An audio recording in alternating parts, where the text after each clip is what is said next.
When Xi Jinping and Vladimir Putin met last month in Moscow, they used the by now familiar phrase to describe their relationship. Уважаемый господин председатель, дорогой друг, добро пожаловать в Россию, в Москву.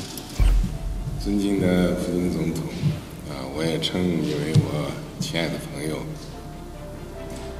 The two leaders like to hail their close friendship. Good old friend, dear friend, friends with no limits. But there's a catch. The bromance is a strategic one, and it's more fragile than what they might want the world to think. It was back in 2013 that they first met as heads of state, when Xi traveled to Moscow. He said the two of them would always treat each other with an open soul. Over the following decade, the two leaders would stay in close contact. They have since met over 40 times. As friends, the two leaders have a lot in common. They were both born in socialist states, just months apart from each other, and they are now long-serving autocratic leaders, both hostile to the US.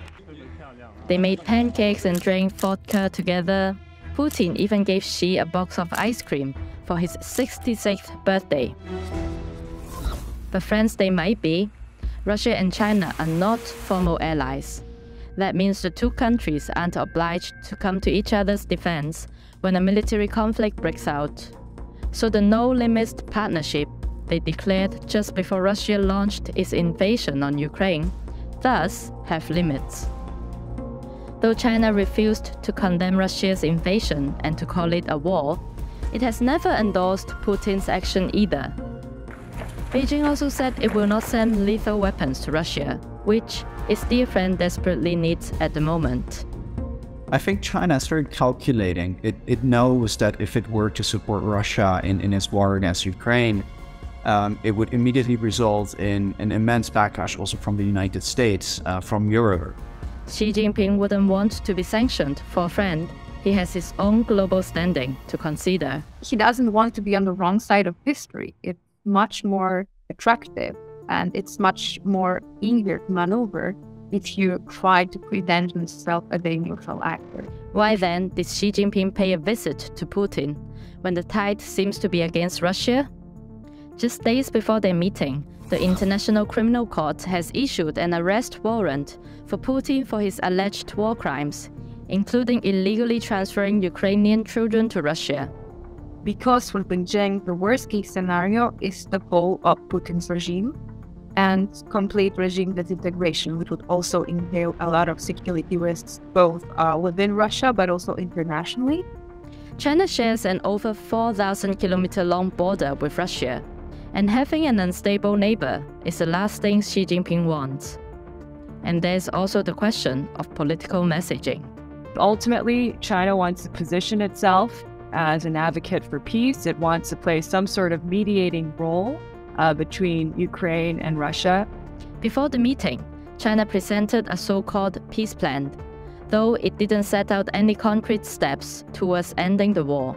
Instead, it called for an end to Western sanctions against Russia and implicitly warned against NATO expansion. The broader objective is to ensure that it has another great power partner as it looks towards long-term competition with the United States and its allies, as it looks towards sort of pushing back against what it sees as a Western-centric or Western-dominated global order. And this is a message not only for the West. And we don't really take it into consideration a lot in public debates in Europe, with the Global South being one of the recipients of this whole idea that China can be a neutral actor and can engage in a meaningful way in some kind of a peace process.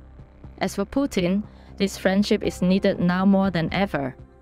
Isolated in international arena and with increasing Western sanctions, Russia relies heavily on China to keep its war machine going. Russia has turned to China as a key market for energy exports, such as crude oil. China benefited hugely from the heavily discounted price. One estimate says Beijing saved up to $5 billion last year from the low-cost crude oil. But Xi Jinping knows better than relying too much on Russia, especially when it comes to energy supply. For years, Putin has been pushing for the construction of a new pipeline to ship more gas to China via Mongolia. But Xi has kept him hanging. China's political system, as for its entire history since the communist era started, always been very concerned with over-reliance on one partner. So even if it starts importing more from Russia, it will certainly be cautious to not be 100% dependent from Russia. Besides, Xi has a lot of choices when it comes to resources, such as the Gulf countries. For Russia, this is something very important to have this kind of trade, while for China, well, China has alternatives. While China has been an economic lifeline for Russia over the past year, Russia is only China's 10th trading partner. So I think that in the future we might be seeing further development towards a very unequal relationship in terms of economy.